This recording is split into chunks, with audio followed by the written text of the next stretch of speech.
کہ یہ صوبائی اسمبلیوں سے یہ استعفے دیں تاکہ سینٹ کی الیکشن نہ ہو سکے۔ چلے آپ سندھ کی بات کر رہے ہیں جہاں پر آپ کی حکومت ہے، وہاں پر 2 آئی لینڈز ہیں، گندل اور بڈو، تو یہ 18ویں ترمیم جو ہے وہ اس سے پہلے تو یہ وفاق کے کنٹرول میں تھے اور اس کے بعد یہ صوبائی تحویل میں چلے گئے۔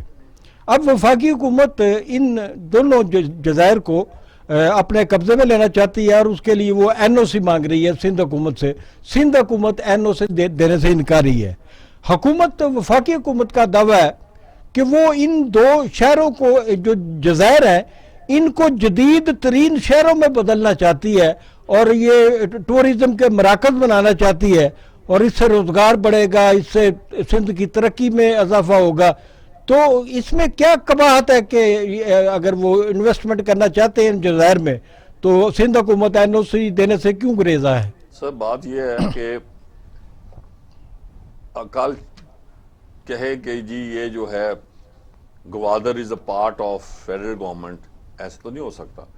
انڈر دی کانسٹیٹیوشن، جو پاکستان کی کانسٹیٹیوشن ہے 73 کی، اس میں سارے صوبے ڈیمارک ہو چکے ہیں۔ اس میں چینج لانا ہے تو کانسٹیٹیوشنل چینج لا سکتے ہیں کہ یہ چیز ہم نے اس صوبے سے ہٹا کے اس صوبے میں ڈال دی ہے۔ ایسے تو نہیں ہو سکتا نا، کل کو وہ کہے گی جی حیدرآباد بھی ہم نے لے لیا ہے، گوٹکی ہمارے ساتھ لگتا ہے، صادقآباد کے ساتھ ہے، یہ بھی ہم نے لے لیا ہے۔ Federal government can invest in صوبائی پروجیکٹس، کو اس میں بین نہیں ہے، دے شوڈ انویسٹ۔ نہیں، یہ تو فیڈرل گورنمنٹ کا آج بھی میں نے ایک ترجمان کا پڑھا ہے کہ یہ اگر این او سی ہمیں دے دے سندھ حکومت والے، تو یہ جو جزائر ہیں یہ ان پہ ہم قبضہ نہیں کریں گے، یہ سندھ حکومت کے پاس ہی رہیں گے۔ نہیں، مگر جو آرڈننس آیا ہے اس میں یہ نہیں ہے۔ آرڈننس میں تو آیا کہ یہ فلانا آدمی ہوگا، یہ آدمی چیئرمین ہوگا، پرائم منسٹر شاید اس کا سپر چیئرمین ہوگا، وہ تو سارا انہوں نے لکھ کے اپنا جو آرڈننس آیا ہے، اور آرڈننس بھی کب تک رہے گا؟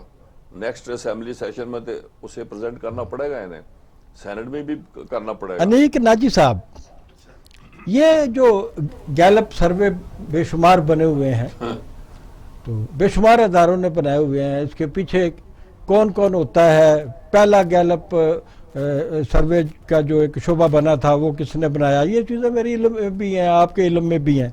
لیکن پاکستان میں یہ گیلپ پاکستان کے نام سے جو ایک ادارہ ہے، اس کو لوگ معتبر سمجھتے ہیں اور اس پر ڈسکس کرتے ہیں، اور ممکن ہے کہ اکثریت اس پہ اعتماد بھی کرتی ہو۔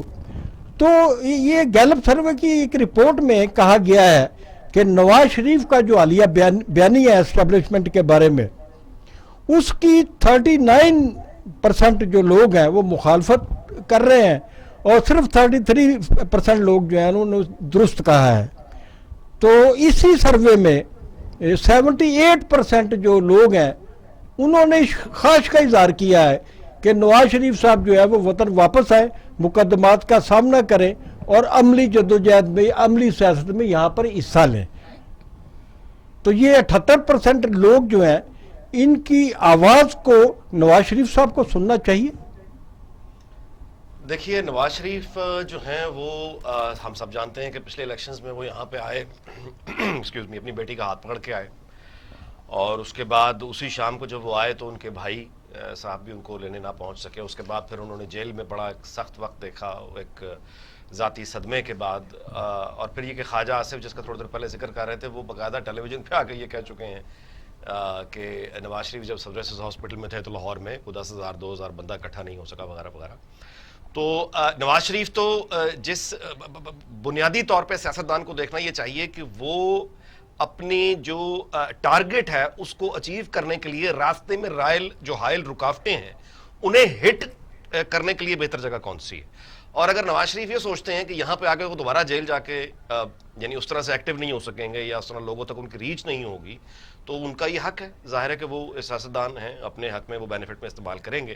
میں آپ کی بات کاٹوں، میں معذرت چاہتا ہوں کہ اگر اس وقت پی ڈی ایم جو ہے وہ اتنی پرعزم ہے کہ جنوری میں جو مارچ ہونا ہے اس کے بعد اس کا درن تختہ ہو جائے گا عمران خان کا، اور جس طریقے سے وہ دعوے کیے جا رہے ہیں اگر اتنے وہ مضبوط اعصاب کے ساتھ لڑائی لڑنے کے لیے تیار ہے تو کیا حرج ہے کہ اگر نواز شریف صاحب آ جائیں اور جیل میں چلے جائیں تو یہ زیادہ قوت نہیں ملے گی اپوزیشن کو؟ مطلب ہمیں کتنے جنازے اٹھانے ہیں. بات یہ ہے کہ مریم نواز کا یہاں پہ ہونا، دیکھیے ہمیں خاص اول تو انسان پوری دنیا میں ایک ہی جیسے ہوتے ہیں، لیکن ہماری سوسائٹی میں بیٹی جو ہے وہ باپ کو اپنی جان سے کہیں زیادہ عزیز ہوتی ہے، اس کی عزت، اس کی زندگی. اور اگر نواز شریف جو ہیں وہ اپنی بیٹی، جب ہمارے ملک کی ایک ہسٹری ہے، یہاں قتل ہوئے ہیں، پولیٹیکل میٹرز ہوئے ہیں، پہلے بھی ہوئے ہیں، یہاں پہ اگر ان کی بیٹی ہے اور وہ تمام وہ بولڈ پوزیشن نواز شریف لے رہے ہیں، تو بطور پاکستانی مجھے اور آپ کو شاید یہ سوچنا چاہیے کہ ان کے پاس وہ کون سی ضمانت ہے، وہ کون سی گارنٹی ہے جس کی بنیاد پہ وہ یہ تمام یعنی جو ریڈ لائنز ہیں وہ کراس کر رہے ہیں. اور یہ بھی ہم نے دیکھا کہ تمام تر یعنی اعلانات کے باوجود، خوف کے باوجود، دھمکیوں کے باوجود ان کو ہاتھ کوئی لگانے کے لیے ابھی تک رائے بند نہیں گیا. یعنی ریاست کی جو ایک مجموعی طاقت، مطلب غداری کا مقدمہ ایک مذاق بن گیا ہے. مطلب ہم نے دیکھا کہ اب سارا عالم ایک صحافی ہیں تو ان پہ ہو گیا، انہوں نے کہا کہ میں، ایک ٹرینڈ شروع ہو گیا، لوگوں نے کہا میں بھی افسار ہوں، غدار ہوں. وہ آج تک اپنے گھر میں بیٹھے، کوئی وہاں گیا نہیں. جن اور لوگوں پہ غداری کے مقدمے ہوئے وہ، تو اس میں اس کا ہمیں جو میرا خیال چیز بطور پاکستانی مجھے اور آپ کو دیکھنی وہ یہ ہے کہ ہم ایک ڈیسائسو ٹائم فریم میں داخل ہو رہے ہیں.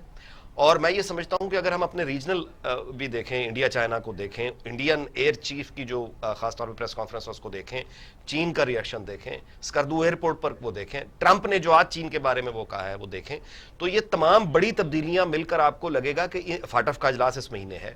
تو ان تمام چیزوں کو جب آپ کنیکٹ کرتے ہیں تو آپ کو نواز شریف کی بہادری کی ایک وجہ سمجھ آتی ہے. آگے سڑکوں پہ آ کے وہ ایک روایتی ڈھانچہ جو پاکستان کا ہے اس میں بنیادی اور مرکزی رد و بدل کرنا چاہتے ہیں. اور اس رد و عمل کی اس لڑائی میں آپ سے گزارش کروں، کراچی سے آپ شروع کر دیں. Peoples Party M Q M لڑائی ہے، بلوچ قوم پرستوں سے لڑائی ہے، فضل الرحمان کا سپورٹ بیس بلوچستان پختونخوا ان سے بھی لڑائی ہے، پی ٹی ایم سے بھی لڑائی ہے، یہاں نواز شریف سے لڑائی ہے.